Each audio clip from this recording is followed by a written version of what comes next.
едно следобедно тук от Гърция. Пътуваме за пристанището да видим какво ще товариме с една хубава гръцка песен.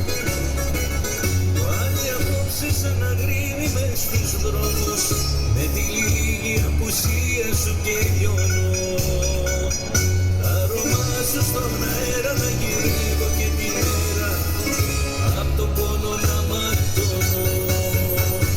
Με τη ψυχή του λιονταριού κάτω από το φως του φεγγαριού δίχως σπίτι και πατρίδα ξαγρυπνάω.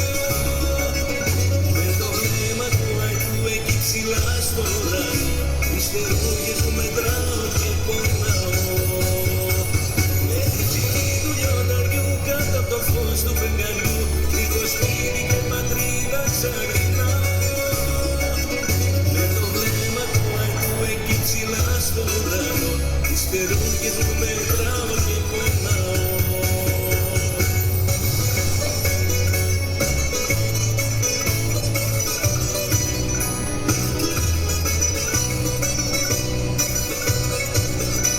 Да види Боко и Шиши да видят за какви пътища става въпрос.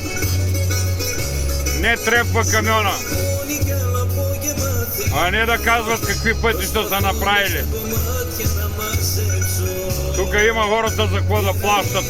В България всичко е измислица.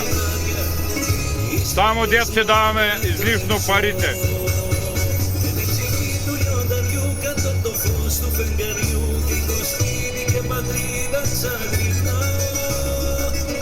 Με το βλέμμα του αϊτού εκεί ψηλά στο ουρανό τις φτερούγες μου μετράω και πονάω.